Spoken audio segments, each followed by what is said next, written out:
Good morning, everyone. It's great to see you again. And if you are new to the channel, my name is Bill Benoist, and I'm all about embracing retirement with purpose, passion, and new beginnings. It's early. It's just a little after 5 a.m.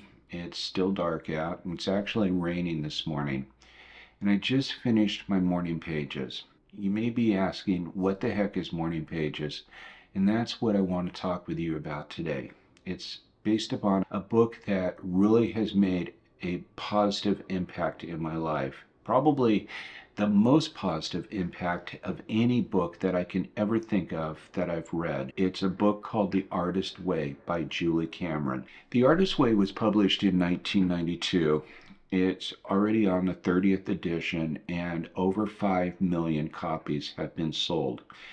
The Artist's Way is a book that what I would say is marketed as a course in discovering or rediscovering your creative self.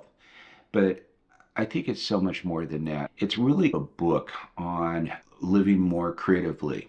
So, Morning Pages, it's a practice of journaling, it's a practice of writing 3 pages every single morning. Stream of consciousness journaling. So what does that mean? Stream of consciousness journaling. When you pick up the pen and you start writing, you're not going to put that pen down until you're finished.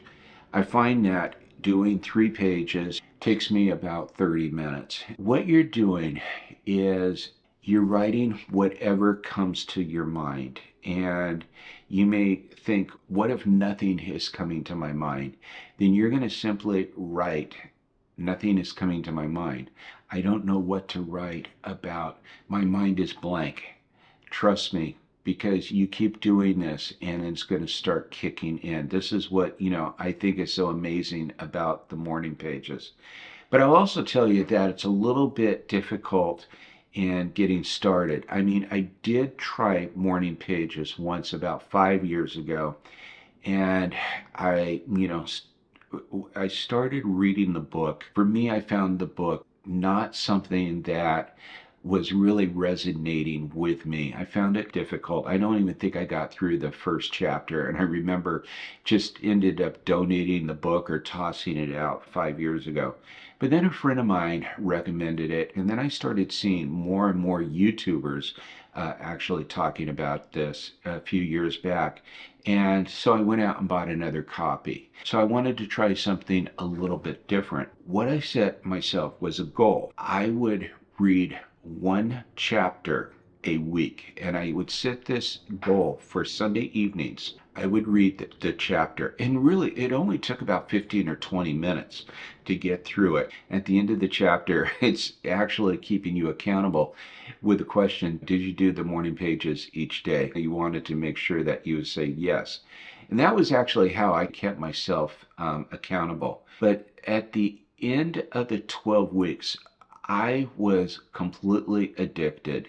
And now I'm actually rereading the book because I want to get a different perspective on it. I know that I didn't pick out a lot of things the first time around. And it's also what I've heard other people say is that they've read the book several times. So besides the exercises in the Artist's Way, there's really 2 big things that you're going to pull out of it. Number 1 is the morning pages. You're going to do the morning pages every single day. And the second thing is you're going to set up a time just for yourself, no one else, to do something called the Artist Date. It could be just spending time alone. It could be spending time in nature. It could be going to a gallery. It could be going to a museum. Whatever you want to do. I personally find myself taking my camera out, and it actually has forced me to spend more time taking pictures because, I got to take my artist date sometime this week. And I joke about it.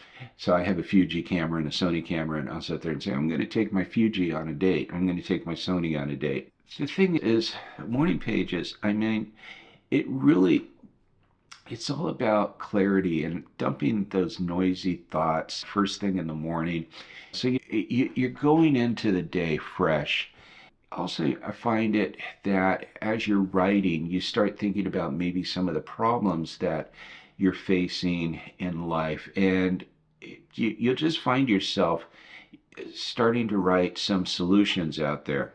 Sometimes I find myself ranting. I'll get upset about something in politics. And yeah, I don't talk to people about my feelings in politics, but I may be ranting in the morning pages. Other times I'm just writing my ideas down, what I'm going to do with the YouTube channel, what video I'm going to do next. And then the other thing is I always make time. Now, this is my own personal thing, but I always make time to express my gratitude, usually about a half a page in the morning pages. People talk about how important it is to express your gratitude and be thankful. It really leads to becoming more optimistic in life, and I think it more happy in life. Morning pages, again, it has really become quite important in my life, and I just wanted to share my thoughts about this. I've recommended the book to many people, and I always tell them it may be a little difficult to read the book. The practice of writing the morning pages and doing the art estate is pretty easy when you think about it. I mean, you make time to do these things.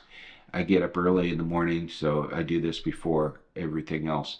If you want to keep at it, if you really want to, get that addiction to morning pages, set yourself a goal to read one chapter a week. Like I say, they're short chapters.